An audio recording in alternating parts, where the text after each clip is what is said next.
മഹാസമുദ്രങ്ങൾ എന്നതിൻ്റെ DK-നെയും നമ്മുടെ ബഷീർ സാറിനെയും പറ്റി ഉള്ള സമൃദ്ധിയുടെ പരിപാടികളാണ് ഇവിടെ നടക്കുന്നത്. ഇതിൻ്റെ ഉദ്ഘാടനം നിർവഹിക്കുന്നത് നമ്മുടെ ED ഡേവിസ് സാറാണ്. അതുപോലെ തന്നെ മുഖ്യ പ്രഭാഷണം നടത്തുന്ന ബഷീർ സ്മൃതി VD Ratnamma, MD Ratnamma, VK സ്മൃതി K രഘുനാഥ്, കൃതജ്ഞത വിനോദ്, പിന്നെ ഇതിൻ്റെ തേരാളിയായിട്ട് നമ്മളൊക്കെ നയിക്കുന്ന ഉണ്ണികൃഷ്ണൻ, അതുപോലെ തന്നെ മറ്റേ ഇതിൻ്റെ ഭാരവാഹികൾ, സുഹൃത്തുക്കളെ. ബഷീറിൻ്റെ ഒരു വാക്ക് ആദ്യം തന്നെ ഉച്ചരിച്ചുകൊണ്ട് പറയാനുള്ള ജീവിതത്തിൻ്റെ ഒരു ഭാഗമായി വെളിച്ചത്തിന് എന്ത് വെളിച്ചമാണ്.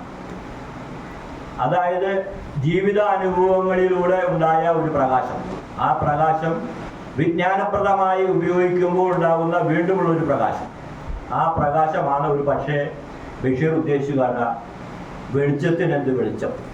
നമുക്കറിയാം അയാളുടെ ജീവിതത്തിൽ ഒത്തിരി യാതനകളുടെയും ബുദ്ധിമുട്ടുകളുടെയും സ്വാതന്ത്ര്യ സമരത്തിൻ്റെയും പല ഭാഗങ്ങളിൽ കൂടെ പല പടവുകളിൽ കൂടെ ഹോട്ടൽ ജോലിക്ക് വരെ നിന്ന ചരിത്രമുണ്ട് ബഷീർ സാറിന്. അദ്ദേഹത്തിൻ്റെ കഥകൾ വായിച്ചു കഴിഞ്ഞാൽ നമുക്ക് മനസ്സിലാകും, ഒന്നും ഗണിതശാസ്ത്രത്തിൽ തന്നെ മാറ്റം വരുത്തി ഒന്നും 2 എന്നുള്ളതല്ല, ഒന്നും വലിയ ഒന്നാണ് എന്നുള്ളത് അദ്ദേഹം തിരുത്തി എഴുതി. അതിനൊരു ദൃഷ്ടാന്തമായിട്ടൊരു കാര്യം, കുട്ടി സ്കൂളിൽ പോയി കഴിയുമ്പോൾ ടീച്ചർ 1, 2, 3, 4, 5 പഠിപ്പിച്ചു. അപ്പോൾ ഏറ്റവും വലിയ അക്ഷരം 5. ഈ കുട്ടിക്ക് സംശയമായി. വീട്ടിൽ നിന്ന് വാപ്പയോട് ചോദിച്ചു, വാപ്പ ഏറ്റവും വീട്ടിലെ വലിയ ആളാരാ? അത് നീയാണ്. അപ്പം എങ്ങനെയാ 5 സ്കൂളിലെ ടീച്ചർ 5 വലുതാന്ന് പറയുന്നത്? ന്യായമായ ചോദ്യമാണ്. കണക്ക് തെറ്റാണ് എന്ന് ടീച്ചർ പഠിപ്പിക്കുന്ന കണക്ക് തെറ്റാണെന്ന് പറഞ്ഞ് വീട്ടിൽ വരുമ്പോൾ ഈ 5-ാമൻ ഏറ്റവും ഒടുവും 1-ാമനുമായിട്ട് വരുന്നുണ്ടെങ്കിൽ കണക്കിൽ തെറ്റുണ്ട് എന്നുള്ളതാണ് ബഷീർ പറഞ്ഞതിൻ്റെ ഒരു ചുരുക്കം. അതുപോലെ തന്നെ പൊൻകുരിശ് തോമ നമുക്ക് ഇഷ്ടപ്പെട്ടൊരു കഥാപാത്രമാണ്.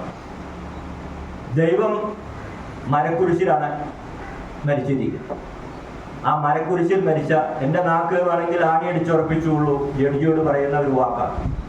പക്ഷേ അവസാനം പറയാനുള്ളത്, മരക്കുരിശിൽ മരിച്ച അദ്ദേഹത്തിന് ഏമാൻ പള്ളിക്ക് എന്തിനാ ഏമാനെ പൊൻകുരിശ് എന്ന് ചോദിക്കുന്ന ഒരു ഭാഗം, അത് നമ്മളെ ചിന്തിപ്പിക്കാവുന്ന ഒരു കാര്യമാണ്. കാരണം ഇന്ന് നമ്മൾ ആരാധനാലയങ്ങളിൽ മുഴുവൻ കാണുന്ന, അവിടെ ഇതിലെ പള്ളിയിൽ മാത്രമല്ല എല്ലായിടത്തും സ്വർണം കൊണ്ടുള്ള ഒരു അഭിഷേകമാണ്, അല്ലാതെ മറ്റുള്ളവരുണ്ടല്ല. അപ്പം അത് ആ ഒരു ചിന്ത ബഷീറിനെ സംബന്ധിച്ചുണ്ടായിട്ടുണ്ട്. അതുപോലെ തന്നെ ആനവാരി രാമൻ നായർ ചായക്കടയിൽ പത്രം വായിച്ചു കൊണ്ടിരിക്കുമ്പോൾ എല്ലേറ്റിൻ്റെയും പ്രതിത്വം ഏറ്റെടുക്കുന്ന ആനവാരി രാമൻ നായർ പാടുകുട്ടിക്ക് ഗർഭം എന്ന് പറയുമ്പോൾ അതിൻ്റെയും ഉത്തരവാദിത്വം ഏറ്റെടുത്ത് അതൊരു പിടച്ചിയാനാണെന്ന് പറയുമ്പോൾ നിശ്ചയിച്ചൊരു ഇത് മാത്രമേ ഉള്ളൂ. എന്നാൽ ഞാനല്ല എന്ന് അദ്ദേഹം പറയുകയുണ്ട്. അങ്ങനെ അദ്ദേഹത്തിൻ്റെ ഓരോ കഥാപാത്രങ്ങളും ഓരോ ജീവിതങ്ങളും അദ്ദേഹത്തിൻ്റെ കാര്യങ്ങളൊക്കെ സംബന്ധിച്ചുള്ള നമ്മൾ പറയാം. ഞാൻ അതിനെപ്പറ്റി കൂടുതൽ സംസാരിക്കുന്നില്ല. കാരണം എനിക്ക് എൻ്റേതായിട്ടുള്ള വേറൊരു കാര്യം കൂടുതൽ സംസാരിക്കാനുള്ളത് വീക്കെൻഡിനെ കുറിച്ച് തന്നെയാണ്. കാരണം തിരുവില്ലാമലക്കാരനാണ് എന്നുള്ളത് മാത്രമല്ല, സമസ്ത മേഖലകളിലും ഇങ്ങനെ ഒരു എഴുത്തുകാരനെ കണ്ടെത്തുക പ്രയാസമാണ്. അതൊരു പക്ഷേ തിരുവില്ലാമല സവിശേഷതയായിരിക്കാം. അവിടെ ഈ പാലക്കാടിനെയും തൃശ്ശൂരിനെയും വേർപ്പെടുത്തുന്ന ഒരു നിളാനദി ഒഴുകുന്നു. നിളയുടെ മറുഭാഗത്ത് ഹാസ്യത്തിൻ്റെ ഇത് ചേർത്ത കുഞ്ചൻ നമ്പ്യാർ, ഇപ്പുറത്ത് 100 വർഷങ്ങൾക്ക് ശേഷം ജന്മം കൊണ്ട VK. ഈ പുഴ അതിൽ ഒഴുകുമ്പോൾ സംശയമാണ്, എങ്ങോട്ട് നോക്കി ചിരിക്കണം എന്നൊരു രൂപമില്ലാതെ കണ്ടുപോകും. കാരണം രണ്ടുപേരും വ്യത്യസ്തമായിരുന്നെങ്കിലും ചിരിയുടെ ഗോപുരങ്ങൾ തീർത്തവരാണ്. തിരുവില്ലാമലയിൽ വന്നാൽ നിങ്ങൾ ആദ്യം അറിയപ്പെടുന്ന വില്ലാലിനാഥ ക്ഷേത്രം പ്രശസ്തമാണ്, അതെല്ലാവരും അറിയാം. രണ്ടാമതല്ലോ എവിടെ ചെന്ന് കഴിഞ്ഞാലും തിരുവില്ലാമല എന്ന് പറഞ്ഞാൽ ആദ്യം ചോദിക്കുന്ന ഒരു പേര് VK-ൻ്റെ നാട്ടുകാരനാണോ, VK-ൻ്റെ വീടിൻ്റെ അടുത്താണോ എന്നുള്ളതാണ്. അത് തന്നെ കേൾക്കുമ്പോൾ ഞങ്ങൾക്കൊക്കെ അഭിമാനം തോന്നാറുണ്ട്. അദ്ദേഹത്തിൻ്റെ ഓരോ കഥകൾ നമ്മളെ അദ്ദേഹത്തിൻ്റെ ഭാവന, ഇപ്പം ഞാൻ പിതാമഹൻ എന്നൊരു പുസ്തകത്തിൽ 1957 ഇറങ്ങിയത്, 57 തോന്നുന്നു പിതാമഹൻ ഇറങ്ങിയത്. അതിൽ ആ കുട്ടികൾക്ക് പഠിക്കാൻ, അവിടെ കുട്ടിയുള്ള വരുമാനം കുട്ടിയാണ്, പഠിക്കാൻ വേണ്ടി ഒരു വിദ്യാലയം മലാറയിൽ പണിയുന്നതിൻ്റെ കാര്യത്തെ പറ്റി അതിൽ പ്രതിപാദിക്കുന്നു. ഉണ്ണിപ്പണ്ടിയുടെ ഇതൊക്കെ ഇട്ടുകൊണ്ട് അറ്റക്കഴായ നിവർത്താനും അതിലേക്ക് പോകാനും അവിടെ വില്ലേജിൻ്റെ കന്നുകാലി മേച്ചിൽ സ്ഥലമാണ്, അവിടെ വിദ്യാലയം തുടങ്ങാൻ പറ്റും എന്ന് ആദ്യം കണ്ടെത്തിയ ആൾ VK. ഇന്ന് അവിടെ ആ വിദ്യാലയം 2010 നിലവിൽ വന്നിരിക്കുകയാണ്, MRS സ്കൂൾ. അപ്പോഴാണ് നമുക്ക് മനസ്സിലാക്കുക എത്രയോ മുമ്പ് തന്നെ ആരും ചിന്തിക്കാത്ത അത്രയും ഭാവനാ സമ്പന്നമായ ഒരു കഥാകൃത്തായിരുന്നു VK എന്ന് നമുക്ക് മനസ്സിലാക്കാൻ കഴിയുന്നവരുണ്ട്. അതുപോലെ തന്നെ ചാത്തൻസ് കഥകളെടുത്ത് നോക്കിക്കഴിഞ്ഞാൽ ഇപ്പം നമുക്ക് ഇവിടെ ഇരിക്കുന്ന പലർക്കും മുൻകാലങ്ങളിലെ കൃഷി സംസ്കാരത്തെ പറ്റി ഒന്നും അറിയില്ല. VK ഒരു തവണ പേഴ്സണലായിട്ട് സംസാരിച്ച് പല എഴുതി കൂടെ സംസാരിച്ച് കഴിഞ്ഞപ്പോൾ ഈ പദം എന്ന് പറഞ്ഞ പരിപാടി അത് നമ്മളതിൻ്റെ പേര് മാറ്റി ഇംഗ്ലീഷുകാർ കൊണ്ടുപോയി അതിന് ഇൻസെൻറ്റീവ് എന്നുള്ള പേര് നൽകി എന്ന് വരെ പറയുന്നുണ്ട്. ഒരു വലിയ സത്യമാണ്. 7-1 കൃഷി ചെയ്ത് കഴിഞ്ഞാൽ 7-1 പദം, 7 പറ ഒരു കണ്ടം കൊയ്ത് കഴിഞ്ഞാൽ 7 പറയ്ക്കുള്ള നെല്ല് അളന്നു കഴിഞ്ഞാൽ 1 പറ കൊയ്ത്ത് ഉള്ളവരാണ്. അപ്പം അതിനാണ് മലയാളത്തിൽ പറഞ്ഞ പേര് പദം കൊടുക്കുക എന്നുള്ളത്. നമ്മളെന്നാ മലയാളത്തിലെ വാക്കില്ല, അത് നഷ്ടപ്പെട്ടിരിക്കുന്നു എന്ന് പറയും. അപ്പം അത് തന്നെയാണ് പ്രൊഡക്ഷൻ ഇൻസെൻറ്റീവ്. ഉൽപാദനം വർദ്ധിപ്പിച്ചു കഴിഞ്ഞാൽ കൊടുക്കുന്ന ഫാക്ടറികളും എല്ലാ കാര്യങ്ങളും കൊടുക്കുന്ന അത് പ്രൊഡക്ഷൻ ഇൻസെൻറ്റീവ് എന്ന് പറയുന്നത് ഇത് തന്നെയാണ്. അപ്പം അത് VK അന്ന് കണ്ടെത്തിയിരിക്കുന്നു ഈ വക സംഗതികൾ. ആ ചാത്തൻസിൽ ഓരോ ഭാഗങ്ങളും ഓരോ കന്ന്, ആ ഓരോ നാളുകൾ അശ്വതി, ഭരണി, കാർത്തിക, രോഹിണി അതിൻ്റെ അധ്യായങ്ങൾ തുടങ്ങുന്നത് തന്നെ ഓരോ നാളുകളെ ബേസ് ചെയ്തുകൊണ്ടാണ്. അതിൽ കാലാവസ്ഥ വ്യതിയാനങ്ങൾ ഉണ്ടാകുന്ന സമയത്തെ കാര്യങ്ങൾ, കൃഷി രീതികൾ, ആ കൃഷിയുടെ എല്ലാ കാര്യങ്ങളും. അപ്പം നമ്മൾ നോക്കുക ഒരു VK-ൽ കൂടെ ഒരു കർഷകനെ നമുക്ക് കാണാൻ കഴിയും. അത് കഴിഞ്ഞ് VK പിതാമഹനിലോട്ട് വരുമ്പോൾ പിതാമഹനിൽ വേറൊരു VK. പയ്യൻസിൽ വരുമ്പോൾ പയ്യൻസിൽ VK സ്വഭാവം ആകെ മാറി. അപ്പം അങ്ങനെ വ്യത്യസ്തമായ കഥാപാത്രങ്ങളും മറ്റുള്ള കാര്യങ്ങൾ. ഇത് എൻ്റെ അഭിപ്രായത്തിൽ പറഞ്ഞാൽ VK ഒരു പക്ഷേ കഥാപാത്രങ്ങളെ അന്വേഷിച്ച് നടന്നിട്ടില്ല എന്നുള്ളതാണ്. ഞങ്ങളുടെ നാട്ടിലെ ചാത്തനും കോരനും ചാമിയും ഇവരൊക്കെ തന്നെയാണ് എല്ലാറ്റിലും കഥാപാത്രങ്ങൾ. ആ ഫുട്ബോൾ മാനഞ്ചിറ മൈതാനത്ത് ഫുട്ബോൾ കളിക്കുമ്പോഴും അതിലും കോരിയും ശങ്കരനും കോരനും കറുപ്പനും ഒക്കെയാണ് കളിക്കാർ. അപ്പോൾ VK ആ തരത്തിൽ നോക്കിക്കഴിഞ്ഞു കഴിഞ്ഞാൽ നമുക്ക് മനസ്സിലാക്കാൻ പറ്റും. അതുപോലൊരു വ്യക്തി, ഇപ്പം ജ്യോത്സ്യത്തിൻ്റെ കാര്യം നിങ്ങൾ എടുത്തോളൂ. ജ്യോത്സ്യത്തിലെ VK എന്നോട് തന്നെ ഒരു തവണ സംസാരിച്ചിട്ടുണ്ട്. കാരണം ആ ജനുവരി മാസം പിന്നിട്ട് കഴിഞ്ഞാൽ VK പിന്നെ പിടിച്ചാൽ കിട്ടില്ല. ജ്ഞാനപീഠം അവാർഡ് വരെ കരസ്ഥമാക്കാനുള്ള യോഗമുണ്ട്, പക്ഷേ ഖേദു കടന്നു പോകില്ല എന്ന് പറഞ്ഞത് അക്ഷരാർത്ഥത്തിൽ ശരിയായി എന്ന് നമുക്ക് പലപ്പോഴും തോന്നാറുണ്ട്. അപ്പം ജ്യോത്സ്യത്തിൽ ഞാൻ ഒരു തവണ പുള്ളിയോട് വേറെ സംശയം ചോദിച്ചു. പുള്ള കാര്യസ്ഥൻ കോരിയും VK ചതയുന്ന ആളാണ്. VK ഈ തരത്തിൽ ഉയർന്നു വന്നു കഴിഞ്ഞപ്പോൾ എന്തുകൊണ്ട് കോരി അതുപോലെ ഉയർന്നു വന്നില്ല എന്നൊരു അഭിപ്രായം പുള്ളിയോട് ചോദിച്ചപ്പോൾ പറഞ്ഞു, കോരി ഉയർന്നിട്ടുണ്ടല്ലോ. കോരിയുടെ കുടുംബത്തിൽ നിങ്ങൾ ഉദ്ദേശിക്കുന്ന പോലെ രാജയോഗം എന്ന് പറഞ്ഞാൽ അവൻ രാജ്യം ഭരിക്കുന്ന രാജാവാവുന്നത്, ആ കുടുംബത്തിൽ അവൻ രാജാവാകും. കോരി ആ കുടുംബത്തിൽ രാജാവായി, അവരുടെ കുടുംബത്തിൽ ഈ കാര്യസ്ഥൻ രാജാവാണ്. അപ്പം VK നിഗമനങ്ങൾ ശരിയാണ് ആ തരത്തിൽ നോക്കിക്കഴിഞ്ഞാൽ. അദ്ദേഹത്തോട് എല്ലാവരും പുള്ളിക്ക് ഒരു പക്ഷേ ഇഷ്ടപ്പെടില്ലായിരിക്കാം, അതൊക്കെ വേറെ കാര്യം. കാരണം പുള്ളി പറയുന്ന ഒരു കാര്യം തന്നെ കുറച്ച് മനുഷ്യരും കൂടുതൽ കന്നുകാലികളും എന്നാണ് ചിലപ്പോൾ വിശേഷിപ്പിക്കപ്പെടാറ്. എൻ്റെ കഥകൾ നല്ലതാണ്, എൻ്റെ കഥകൾ ഇഷ്ടപ്പെട്ടു, ഞാനത് വായിക്കാറുണ്ട് എന്ന് കേൾക്കാൻ ഞാൻ ഇരുന്ന് കൊടുക്കാറില്ല. അല്ലാത്ത എന്തെങ്കിലും കാര്യങ്ങളൊക്കെ പറ്റി പുള്ളി സംസാരിക്കും. നമ്മളെയൊക്കെ സംബന്ധിച്ച് നമ്മുടെ ജീവിതത്തിൽ നിന്നൊക്കെ വ്യത്യസ്തമായ ഒരു ജീവിത അനുഭവമാണ് നമുക്ക് കാണാൻ കഴിയുക. കാരണം നമ്മളൊക്കെ ജോലിക്ക് ഉണ്ടാവുന്ന സമയത്ത് ചിലപ്പോൾ ശമ്പളം കിട്ടിയാൽ പാൻറ്റും ഷർട്ടിലൊക്കെ വാങ്ങിക്കുന്നെങ്കിൽ VK വാങ്ങിക്കുന്ന പുസ്തകങ്ങളാണ്. ഈ പുസ്തകങ്ങൾ മുഴുവൻ വായിച്ച് മദ്രാസിലൊക്കെ തൂക്കി കിട്ടുന്ന പുസ്തകങ്ങൾ വായിച്ചിട്ടുള്ള ഇംഗ്ലീഷിലാണെങ്കിലും ഏത് കാര്യങ്ങളിലാണെങ്കിലും ക്ഷേത്ര വാദ്യകലകളിലാണെങ്കിലും ഏതിലാണെങ്കിലും VK അപാരമായ കഴിവ് കിട്ടിയിട്ടുണ്ട്. അത് VK ഒരു പ്രത്യേക സവിശേഷതയാണ്. ചില വിഷമങ്ങൾ VK അലട്ടിയിരുന്നു. അതാണ് VK ചിരികളിൽ നിന്ന് നമുക്ക് കാണാൻ കഴിയുന്നത്. അത് സ്വകാര്യ രഹസ്യങ്ങളാണ്, അത് അതേപടി നിൽക്കട്ടെ എന്ന് ഞാൻ പറയാൻ ഉദ്ദേശിക്കുന്നില്ല. പക്ഷെ ഇവിടെ ഒരു കാര്യം എടുത്തു പറയേണ്ട കാര്യമുണ്ട്. കുത്തഴിഞ്ഞ് കിടന്ന ഒരു പുസ്തകം. ആ പുസ്തകം പൂർണ്ണമായി എന്ന് ഞാൻ അവകാശപ്പെടുന്നില്ല. ഒരു പുസ്തകമാണ് VK-ന്റെ ജീവിതം. ആ ജീവിതത്തെ വായനക്കാരിലോട്ട് എത്തിക്കാൻ പരിശ്രമിച്ച് എഴുതുന്നതാണ്. ആ ഒരു പരിധിവരെ VK-ന്റെ ജീവചരിത്രം. കാരണം നമുക്കറിയാം മനസാക്ഷി സൂക്ഷിപ്പുകാരൻ എന്നാണ് ഞാൻ രഘുനാഥ് സാറിനെ വിശേഷിപ്പിക്കുന്നത്. കാരണം കുറേ പേര് ഇവർ വരുന്ന കുറേ സമയങ്ങളിലൊക്കെ ഞാൻ അവിടെ ഉണ്ടായിട്ടുണ്ടാവും, പലപ്പോഴും കാണാനിട വന്നിട്ടുണ്ട്. അപ്പം എന്ത് കാര്യങ്ങളുണ്ടെങ്കിലും വിജയകൃഷ്ണൻ, രഘു സാറ്, അഷ്ടമൂർത്തി, ഇങ്ങനെ കുറേ പേര് വരും. ചിലപ്പോൾ ഞാനും ചില സമയങ്ങളിലൊക്കെ തൃശ്ശൂർക്ക് VK-ന്റെ കൂടെ വരാനിടയുണ്ട്. വന്നു കഴിഞ്ഞാൽ എന്തോ പൂവല്ലേ വന്ന് വിളിച്ചു കൊണ്ടുവരാറുണ്ട്. എന്തോ എന്നോട് അനാവശ്യങ്ങളൊന്നും പറഞ്ഞാൽ ഞാൻ ഹോസ്പിറ്റലിൽ ചികിത്സയ്ക്ക് നിൽക്കുന്ന സമയത്താണ് പുള്ളി മാനസികമായ ഒരു ഇത്, കാരണം രാത്രി ഉറക്കൊന്നുമില്ല. അന്ന് മാത്രമാണ് പ്രത്യേകം മോശമായി സംസാരിച്ചത്. പൂന്തോട്ടം ആയുർവേദ അവിടെ പുള്ളി സുഖചികിത്സയ്ക്ക് പോയി കാണും. അപ്പോൾ ഡോക്ടർ പരിശോധിക്കാൻ വന്നു കഴിഞ്ഞപ്പോൾ ഡോക്ടർ ചോദിച്ചു VK-നോട്, എങ്ങനെയുണ്ട് VK? കുഴപ്പമൊന്നുമില്ല, സുഖം തന്നെയല്ലേ, ഇവിടെ വന്നപ്പോൾ മാറിയിട്ടുണ്ട് അല്ലേ, അസുഖം പ്രശ്നമൊന്നുമില്ലല്ലോ? ഇല്ല. പക്ഷെ എനിക്ക് വൈദ്യരോട് പറയാനുള്ളത്, ഈ ഒരു ഗുളിക ഈ കഷായത്തിൽ അലിയുന്നില്ല, അതിന് വേറൊരു കഷായം തരണം എന്നാ. കാരണം ഇത് കഷായത്തിൽ അലിയിപ്പിച്ച് കഴിക്കേണ്ടതാണ്.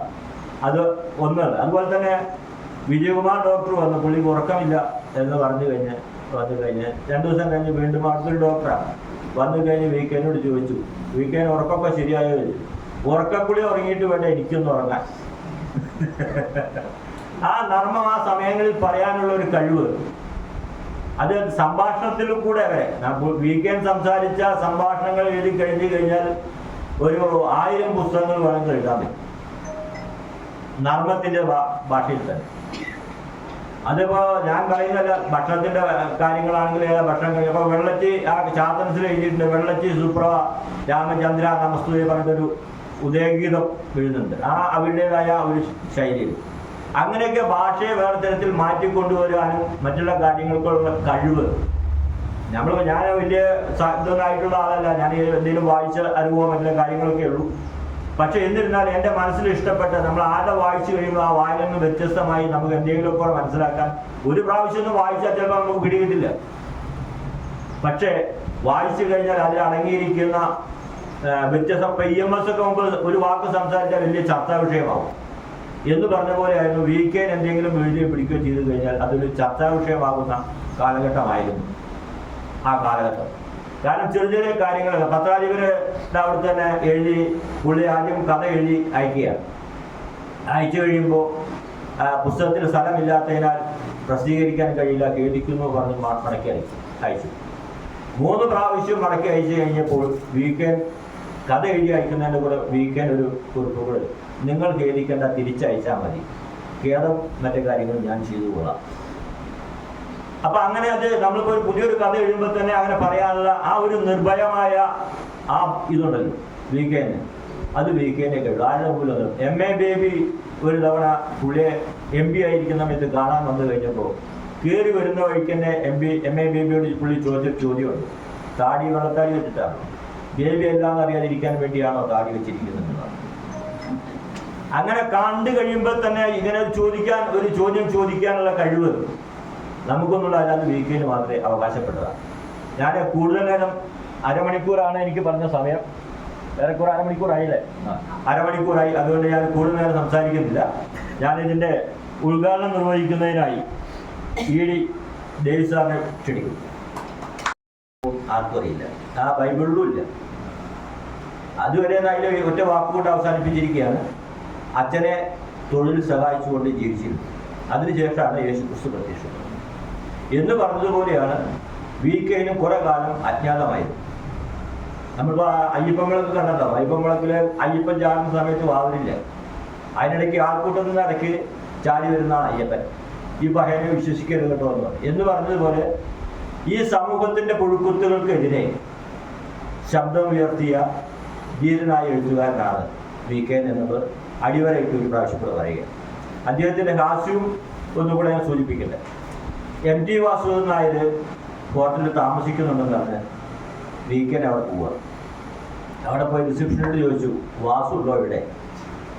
അപ്പൊ അവർക്ക് പിടികിട്ടിയില്ല. ആരും അങ്ങനെ അത്ര ധൈര്യമായിട്ട് വാസു എന്ന് പേരെടുത്ത് വിളിക്കാൻ ധൈര്യമുള്ളവരാരുമില്ല. വാസു ആ വാസു സിനിമ തിരക്കഥയ്ക്ക് എഴുതുന്ന അതിൽ അദ്ദേഹം പുറത്തു പോയിരിക്കുക, സാറ് പുറത്തു പോയിരിക്കുക. അപ്പം ആരാ? അപ്പോൾ വീക്കെൻ പറഞ്ഞു പാസ്പോർട്ടികമ്മയാണ്. പാസ്പോർട്ട് വാസു വരുമ്പോൾ പറഞ്ഞാൽ മതി പാസ്പോർട്ടികമ്മ വന്നിരുന്നു എന്ന് പറഞ്ഞാൽ മതി, അവർ മനസ്സിലാക്കിക്കൊള്ളു. അത് മനസ്സിലാക്കുന്നത് അവർക്കറിയില്ല, MT വാസുദേവനാഥ് മാത്രമേ ഇതറിയുള്ളൂ. പുള്ളി വന്നു കഴിഞ്ഞാൽ ഉടനെ പറഞ്ഞു കഴിഞ്ഞപ്പോൾ അങ്ങനെ പറയാൻ ധൈര്യമുള്ള ഒരാൾ ഒരു പരിധി വരെ വീക്കെൻ മാത്രമേ ഉള്ളൂ പുള്ളിക്ക് പറയാം. പിന്നെ രണ്ടാമത് മുഖ്യമന്ത്രി ആയിരുന്ന EMS നമ്പൂതിരിപ്പാട് ഒരു തവണ വീക്കെൻ അദ്ദേഹത്തെ കാണാൻ പോയി. അവിടെ കണ്ടു കഴിഞ്ഞ് തിരിച്ചു പോകുന്നത് എങ്ങനെയാണ് തിരിച്ചു പോകുന്നത്? വാഹനം വരണ്ടോ? ഇല്ല, കൊണ്ടുവന്നിട്ടില്ല. ആ സ്റ്റേറ്റ് കാർഡ് എടുത്തോളൂ. സ്റ്റേറ്റ് കാർഡ് എടുത്തു വരുമ്പോൾ ഇന്നത്തെ കാലത്ത് ആർക്കും സാധിക്കാത്തൊരു കാര്യം. വീക്കെൻ ആലോചിച്ചു, സ്റ്റേറ്റ് കാർഡ് കള്ള് ഷാപ്പിന് മുമ്പിൽ നിന്നാൽ എന്താ? അത് നാളത്തെ ഏറ്റവും വലിയൊരു വാർത്തയാകും. അതിലെന്തായിരിക്കും പ്രതികരണം അറിയാനായിട്ട് കള്ള് ഷാപ്പിൻ്റെ മുമ്പിലിരുന്നു, വണ്ടി നിർത്തി. അവിടുന്ന് ഇപ്പം ഡ്രൈവർ പറഞ്ഞു, എടോ ഞാൻ പറഞ്ഞു എന്ന് പറഞ്ഞാൽ മതി, വീക്കെൻ പറഞ്ഞു എന്നൊന്നും പറയില്ല. ഈ സ്റ്റേറ്റ് കാർഡ് കള്ള് ഷാപ്പിൻ്റെ മുമ്പിൽ നിർത്തി. അത്രയും ധൈര്യപ്പെടുന്ന ഒരു എഴുത്തുകാരൻ. അതാണ് ഞാൻ പറഞ്ഞത്. കാരണം എന്താ പറയുക, ഇന്ന് പണവും പ്രതാപവും മറ്റുള്ള കാര്യങ്ങളും നോക്കി നമ്മൾ നടക്കുന്നെങ്കിൽ ഇതിലൊന്നുമല്ല. വയലാർ അവാർഡ് കിട്ടിക്കഴിഞ്ഞപ്പോൾ പണം ആവശ്യമാണെന്ന് പുള്ളി പറയാറുണ്ട്. അവാർഡ് ആവശ്യം കിട്ടുമ്പോൾ മറ്റേ ആ മെമന്റോയൊന്നും വാങ്ങിക്കാൻ പുള്ളി നിന്നില്ല. കവർ പൊട്ടിച്ച് എണ്ണി നോക്കി, രൂപ തൃപ്തിപ്പെട്ടു. മറ്റേ സാധനത്തിന് അവർ കുറേ പുറമെ കൊടുക്കുക ചെയ്തു മെമന്റോക്കെ. അത് ഏറ്റുപിടിച്ച് വരാനും പുള്ളി നിന്നില്ല. പുള്ളിക്ക് പറഞ്ഞാൽ എനിക്കൊന്നും ആവശ്യമില്ല, എനിക്ക് ആവശ്യം പൈസയാണ്. ആ പൈസ എനിക്ക് കിട്ടി. അക്കാദമിയിൽ വൈസ് പ്രസിഡന്റ് ആയിരുന്നു. ആ വൈസ് പ്രസിഡന്റ് ആയിരുന്ന സമയത്ത് പുള്ളി എഴുതിയൊരു എഴുത്ത്, തൃശ്ശൂർക്കുള്ള ദൂരം കൂടി തീരെ വർദ്ധിപ്പിക്കാനല്ല, മുമ്പത്തെ ദൂരത്തേക്കാൾ തൃശ്ശൂർക്കുള്ള ദൂരം കൂടി എന്ന് അക്കാദമി അറിയിപ്പിക്കുകയും ചെയ്തു. അപ്പം അതിൻ്റെ സാരാംശം എന്താണ്? അത്രയും ആ തരത്തിലൊക്കെ കടന്നു ചെല്ലാനും പറയാനും നിർഭയത്തോടുകൂടി പറയാൻ പറ്റുന്ന ഒരാൾ. നമ്മുടെ പൈപ്പിൽ വെള്ളമില്ലാതെ തുറന്നു കഴിയുമ്പോൾ ടാപ്പിൽ നിന്ന് ഒരു അപശബ്ദങ്ങൾ ഉണ്ടായിക്കഴിഞ്ഞപ്പോൾ തിരുവില്ലാമലയിലെ ടാപ്പുകളിൽ ഭീകരപ്രവർത്തനം നടന്നു പഞ്ചാബ് മോഡൽ ആവർത്തിക്കുകയാണെന്ന് ഇവിടെ പത്രസമ്മേളനം നടത്തിയപ്പോൾ തിരുവനന്തപുരത്ത് അസംബ്ലിയിൽ സബ്മിഷൻ ഉന്നയിച്ചു ആലപ്പുഴയിലെ MLA. അത് കഴിയണമെങ്കിൽ അത് വീക്കെൻഡ് കഴിവാ. ഇന്ന് നമ്മളാരും പറഞ്ഞ ചിലപ്പോൾ ആരും കേൾക്കില്ല. പക്ഷെ വീക്കെൻഡിനെ സംബന്ധിച്ചോളം പേടില്ല. നാളത്തെ പത്രത്തിൽ ഇതും ചെയ്തില്ലെങ്കിൽ എന്താ വരിക എന്നുള്ളത് അറിയില്ല. അതായിരുന്നു വീക്കെൻഡ്. ഞാൻ അടുത്ത ഇതിൽ വീണ്ടും നമ്മൾ സംസാരിക്കാം. അപ്പം ഇതിനെപ്പറ്റി ഇനി ബഷീർ സ്മൃതിയെ പറ്റിയിട്ട് കൂടുതൽ അറിയുന്ന